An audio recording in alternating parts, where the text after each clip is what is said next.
I am Ryan Butcher, the principal at Kennedy Elementary School in Winder, Georgia. And this summer, we are going to try to travel to all 50 states through books. Today, we're going to be traveling 4,219 miles to Denali Elementary School in Fairbanks, Alaska.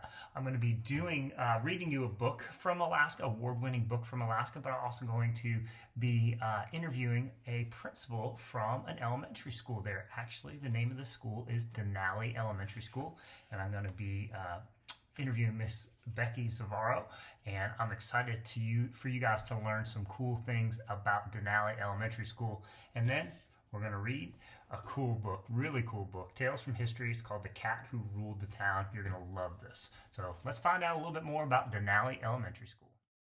What is your name and the name of your school? Right. Hi, Ryan. Nice to meet you. My name is Becky Zavaro, and I am at Denali Elementary in Fairbanks, Alaska, right in the middle interior of Alaska. We are a Title I school, and I have been a teacher here for 20 years, mostly in kindergarten. And then this year is my first year as principal of this building, but it feels like home because this is my family. So Denali is our oldest school in Fairbanks. We will celebrate 75 years this year, and my grandmother was actually one of the first teachers at Denali. So Denali runs strong in my family, and a lot of pride for the Denali Panthers here in Fairbanks. What is your school mascot? And so our school is the Denali Panthers, and named after, yes, Mount McKinley is what a lot of people know it as, but that is the Denali Mountain. Yeah. And that is the North America's tallest mountain. Is that correct? I believe it is. Yeah. Nice. I believe it is. Yes. Perfect. Yeah. What is the coolest thing on your We campus? built a new one. We have a sledding hill. And here in Fairbanks, Alaska, you really should have a sledding hill, and not many elementary do because we are downtown. We have limited land, but it was built into the plan that these Denali kids need a sledding hill. So on our playground, we have a big sledding hill. We have environment. And so we have a totem pole outside on our playground that was gifted to us in the early 90s by a carver named Bert Ryan, who is an Athabasca native, and he gave us the story of the Denali. What you'll see on the totem pole, and I'll send you a picture, is the Denali Panthers at the bottom, and the raven is at the top. And the panther tells the raven, and the raven tells the community to share and to spread love, kindness, and respect. And so that's our motto here at Denali. We share and cultivate and talk a lot about love, kindness, and respect.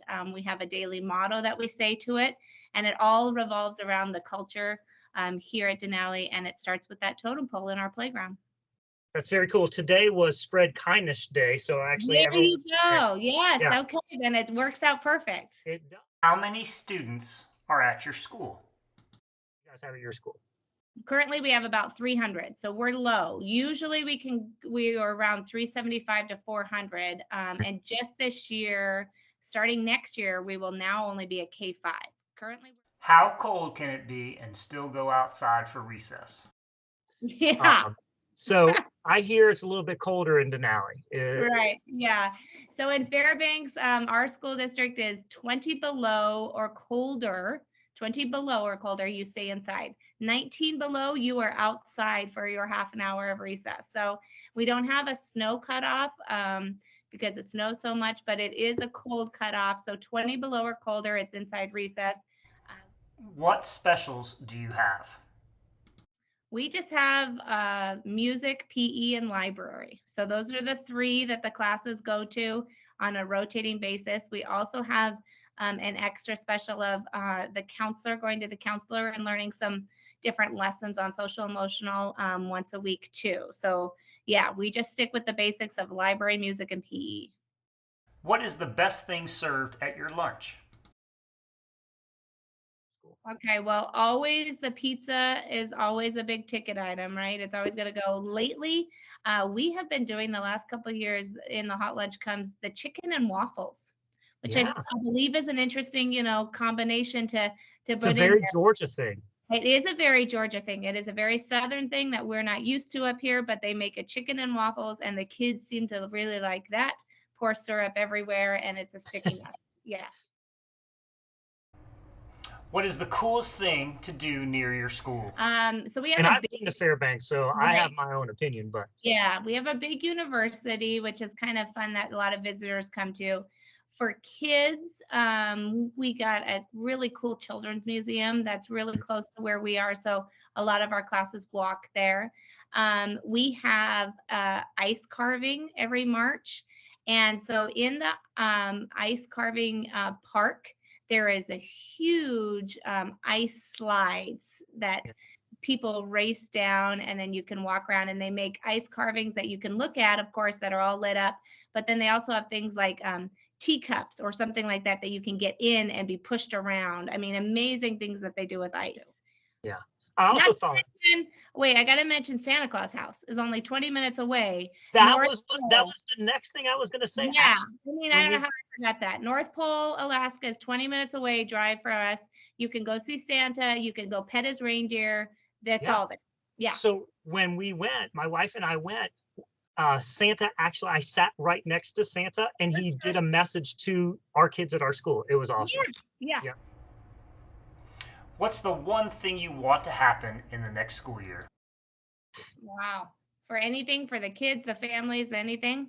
Anything. Boy, I guess, after these last couple of years, we have had, everybody's had a hard time with COVID and getting back into the swing of things. So the one thing I kind of talk about my kids, and we've been talking to the parents about, is resiliency, right? I Mm. just want these kids to stick with it.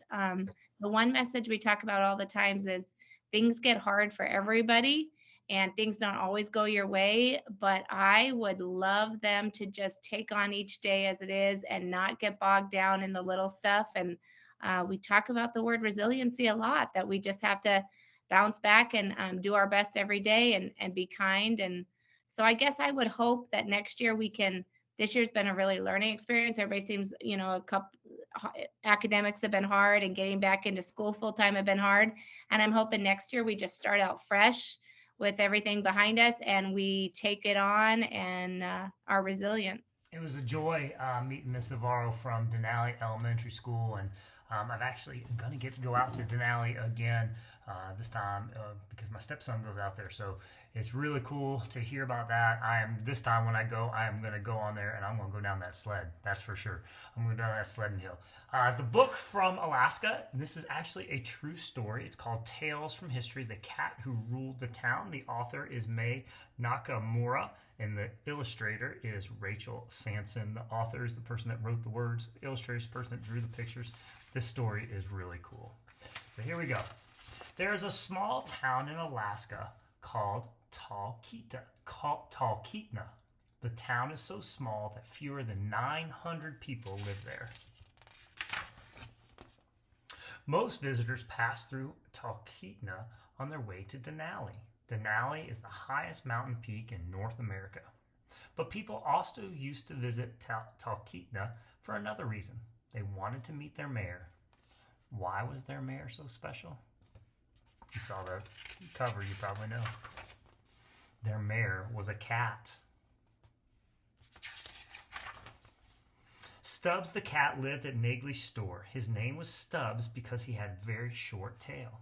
People in the town like to tell the story that in 1997, Talkeetna had an election to choose a town mayor.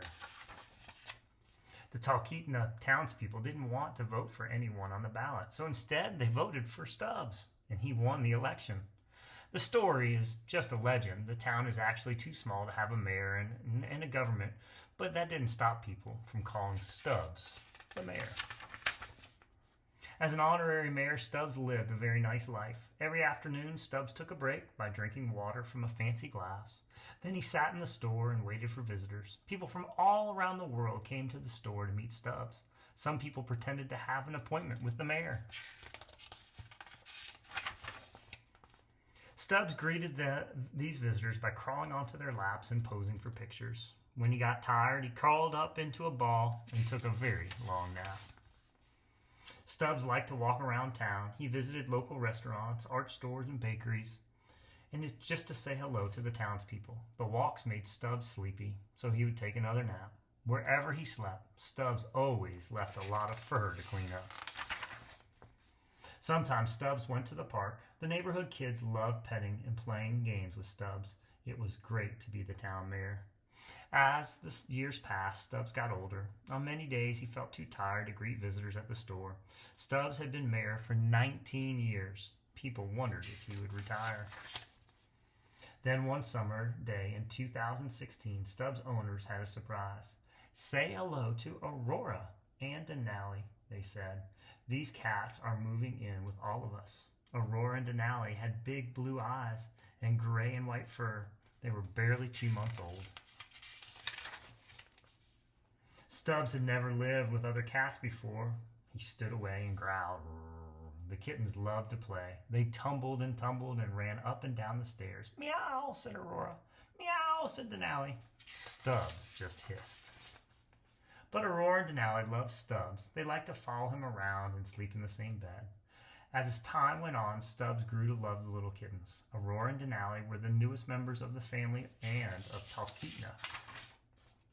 The three cats became close friends. Aurora and Denali tumbled together, and Stubbs swatted playfully at them. When they got tired, they all curled up and napped together. Sometimes the two kittens joined Stubbs at his mayoral work. Aurora wasn't interested in meeting all the visitors. She didn't like to be petted. But Denali, like Stubbs, was great with the visitors. He loved all the attention. He meowed and crawled onto their laps and posed for pictures.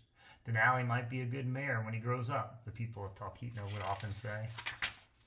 Stubbs was happy to have new friends. But most of all, Stubbs was happy to be loved by all the people of Talkeetna and the world. Hope you enjoy.